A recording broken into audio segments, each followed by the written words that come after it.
भगत सिंह एक ऐसा नाम जो क्रांति और बलिदान का प्रतीक है।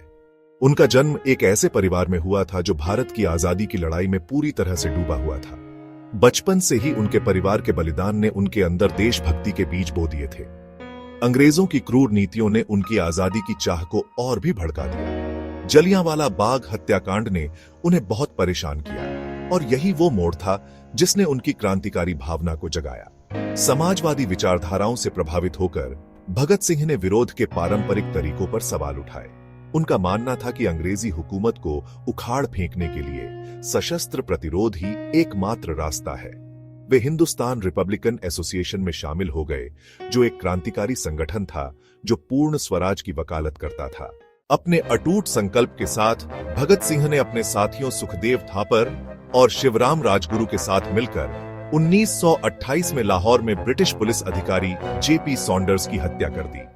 यह कार्रवाई शांतिपूर्ण प्रदर्शनकारियों पर पुलिस की वहशी कार्रवाई का बदला लेने के लिए की गई थी। हत्या के बाद भगत सिंह और बटुकेश्वर दत्त ने 1929 में दिल्ली में सेंट्रल लेजिस्लेटिव असेंबली में बम फेंका। उनका इरादा किसी को नुकसान पहुंचाना नहीं था, बल्कि दमनकारी ब्रिटिश कानूनों के खिलाफ एक मजबूत बयान देना था। इस साहसिक कार्य ने एक निडर क्रांतिकारी के रूप में उनकी छवि को और मजबूत किया। जेल में रहते हुए भी भगत सिंह का हौसला नहीं टूटा। उन्होंने जेल में अपने और अपने साथी कैदियों को समाजवादी विचारों पर शिक्षित करने के लिए समय का सदुपयोग किया। उन्होंने भारतीय राजनीतिक बंदियों के साथ भेदभावपूर्ण व्यवहार के खिलाफ ऐतिहासिक भूख हड़ताल की। 2 महीने से अधिक समय तक चले उनके उपवास को भारी जन समर्थन मिला और इसने भारतीय राजनीतिक बंदियों की दुर्दशा की ओर अंतर्राष्ट्रीय ध्यान आकर्षित किया। हालांकि ब्रिटिश सरकार उनकी मांगों के प्रति उदासीन बनी रही। तमाम प्रयासों के बावजूद भगत सिंह, सुखदेव और राजगुरु को 23 मार्च 1931 को फांसी दे दी गई।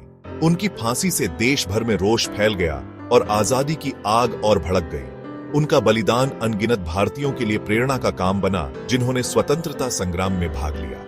भगत सिंह की विरासत उनके क्रांतिकारी कार्यों से कहीं आगे तक फैली हुई है। वह एक महान लेखक और दूरदर्शी नेता थे, जिन्होंने सभी प्रकार के उत्पीड़न से मुक्त एक समाजवादी भारत की वकालत की। पूर्ण स्वतंत्रता, सामाजिक न्याय और समानता में उनका अटूट विश्वास आज भी पीढ़ियों को प्रेरित करता है। उनका जीवन और बलिदान साहस, दृढ़ विश्वास और स्वतंत्रता की अटूट खोज की शक्ति की एक कालातीत याद दिलाता है। वे भारत की आजादी की लड़ाई के एक सच्चे प्रतीक बने हुए हैं, जो इतिहास के पन्नों में हमेशा के लिए अंकित हैं।